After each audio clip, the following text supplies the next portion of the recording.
Hello everyone. Today, Pedro, Iker, Gonzalo, Belen, and myself will present to you the Long March of Mao Zedong and its historical context. Introduction. For many centuries, China had been the greatest power on earth. However, since the 18th century, European nations began to industrialize and obtain a technological advantage over the Chinese. This was proved after a series of Chinese defeats against the so-called barbarians in the Opium Wars, the First Sino-Japanese War, and the Boxer Rebellion.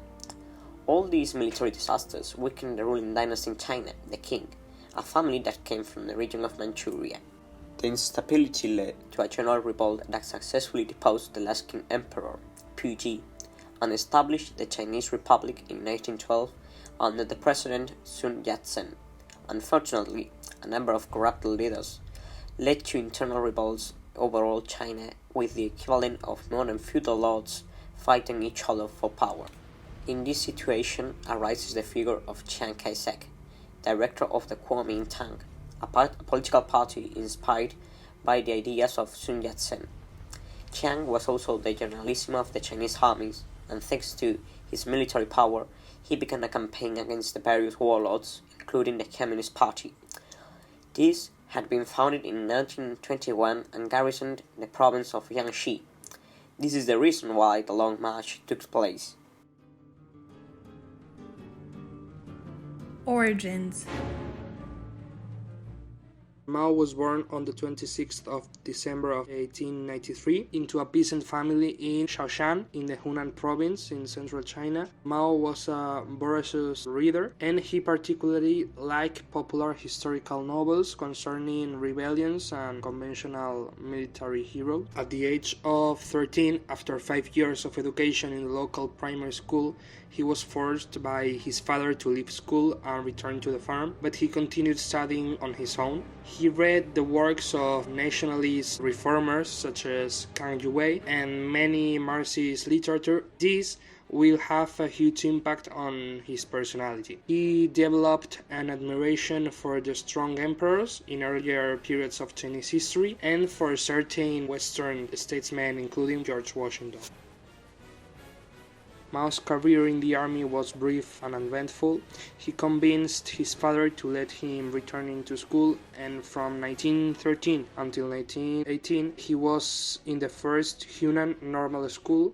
He took himself and his convictions really seriously. In 1918, Mao graduated from normal school and traveled to Beijing. There he became caught up in the intellectual and political activity of the May 4th movement, and by 1920 he described himself as a Marxist in theory and to some extent in action. In July 1921, he was one of the small group that founded the Chinese Communist Party. Leadership of Mao Zedong and Zhou Enlai. Chinese politics in the mid-1930s were chaotic and uncertain. Chiang Kai-shek was China's ruler, governing the country through the Nationalist Party. However, much of the country was controlled by local warlords, and Chiang faced two powerful threats to his authority: the Japanese invasion and the occupation of Manchuria, and the Communist rebellion centered in the southeastern province of Jiangxi. Mao Zedong arrived in Jiangxi in 1929, where he and the Communist Party leadership wanted to establish a communist state, the Jiangxi Soviet Republic of China. In 1931, the communist leader Mao Zedong was elected chairman of the newly established Soviet Republic of China. Between 1930 and 1934, the nationalists under Chiang Kai-shek launched a series of 5 encirclement campaigns against the Chinese Soviet Republic. Under the leadership of Mao, the communists employed guerrilla tactics to successfully resist the first 4 campaigns, but by the autumn of 1934, it had become clear that the Jiangxi Soviet could not hold out for much longer. In the 5th campaign, Chiang raised a huge force and built fortifications around the communist positions. Mao was removed as chairman, and the new communist leadership employed more conventional warfare tactics. However, the communists lost around 60,000 men, and their only option remaining was to run away. That October, 86,000 Red Army troops crossed the Yudu River on bridges built from doors and bedboards and marched in straw sandals. The leaders hoped to link up with other Red Army units operating in south-central China, with a view to establishing a new Soviet republic based on the Jiangxi model. However, the first battle they fought was a catastrophic defeat. Chiang's forces caught up with them at the Chiang River and ambushed them, losing between 15,000 and 40,000 soldiers. Mao Zedong had an astonishing ability to turn defeat into political gold. When the Long March began, the Communist Party leadership was divided between a pro-Moscow faction, led by Otto Braun, sent by Stalin, and Chinese nationalists like Mao, who wanted to build a homegrown revolution. Mao used the Chiang debacle to beat the Moscow loyalists and cemented his own leadership position. Political propaganda was always central to the military campaign. The Red Army had no outside resources and its survival depended on the support of the local population in the areas it marched through. Wherever they went, the communists enforced the policy of land reform and asset redistribution that often involved the execution of landlords. Military victories were few, and when they came, the propaganda teams exploited them to the full. The most famous, the Battle of Luding Bridge, has gone down in official history as a brilliant commando operation, but many modern historians have questioned whether it wasn't as dramatic as the communists claimed. In May 1935, the Red Army was in danger of being trapped on the banks of the Dadu River in Sichuan. Mao decided to take off an 18th century bridge in order to avoid the Red Army being caught. The Red Army marched 75 miles in 24 hours, finding themselves in a race with the Nationalist Party on the opposite bank of the river. When the Reds reached the bridge, they were under constant fire from the bridge house on the opposite bank. The bridge is about 100 meters long, but almost all of them made it across. The defenders fled and the crossing was secured.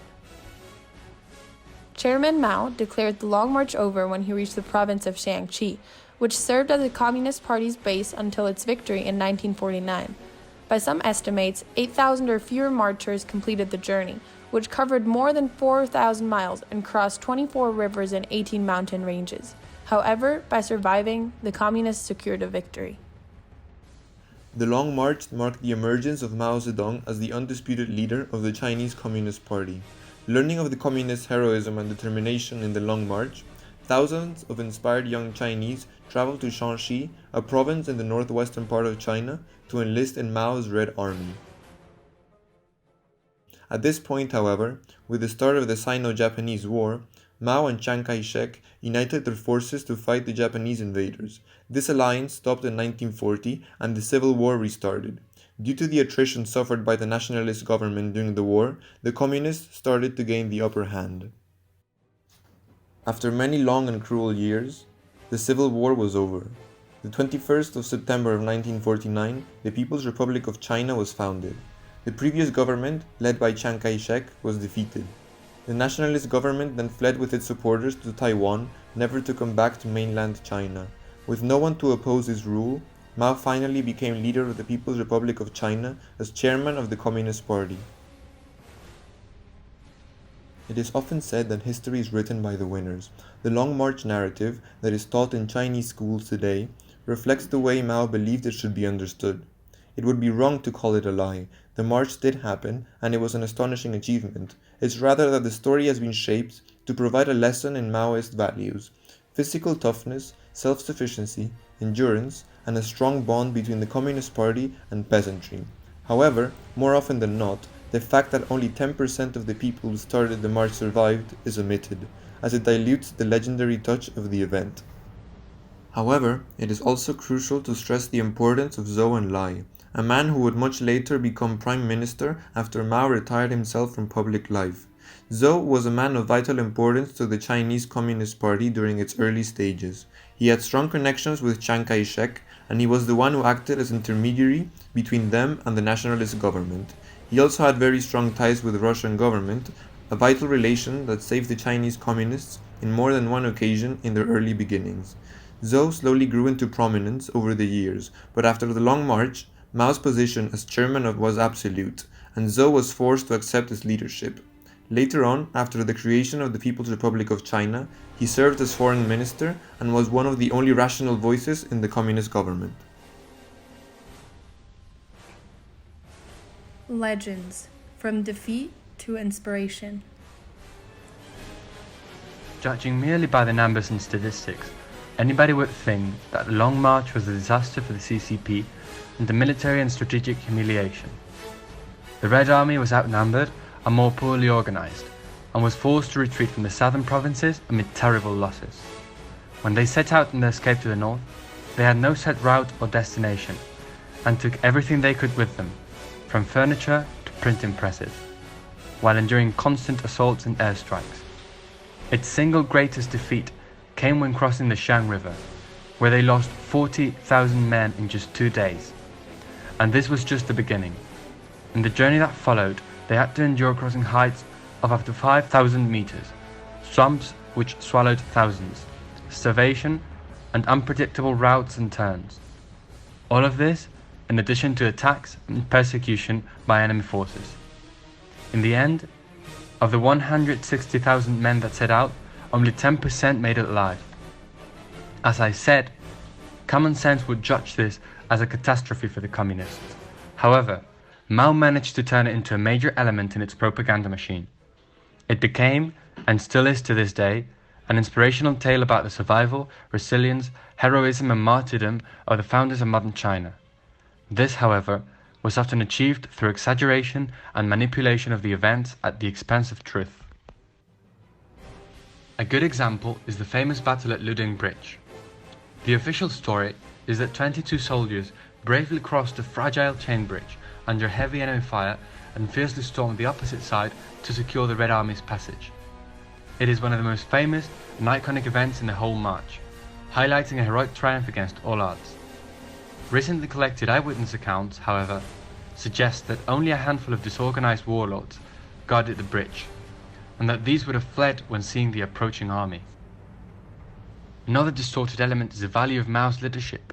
In the conventional view, he is portrayed as a brilliant strategist and tactician, without whom it would have been impossible to evade the nationalists and successfully escape. Some, however, also argue that Mao's poor planning and incompetence are responsible for the army's long and meandering route and its heavy losses along the way. At the end, nobody knows with certainty where to draw the line between facts and propaganda, especially because of the unreliability of official sources, for whom the march is a foundational element in their identity, and are thus very wary of taking away the mysticism. Conclusion. The Long March was a decisive event in Chinese recent history for the following reasons. Despite the heavy losses, it saved the Communist forces from the total annihilation by the Kuomintang forces that pursued them under the leadership of Chiang Kai-shek. It proved Mao's leadership and eliminated his main opponents for the rulership of the Chinese Communist Party. Only those who supported Mao, like Zhou, kept their original positions. Furthermore, it increased the party's popularity and made many young Chinese to join them in their fight against the central government. Finally, it gave the communists a defensible position against the future Japanese attacks during the Second Sino-Japanese War, which took place between 1937 and 1945. Furthermore, thanks to their proximity with the Soviet border, the Chinese Communist Party could receive supplies that will be key in their victory in 1949 against the Kuomintang in the Chinese Civil War.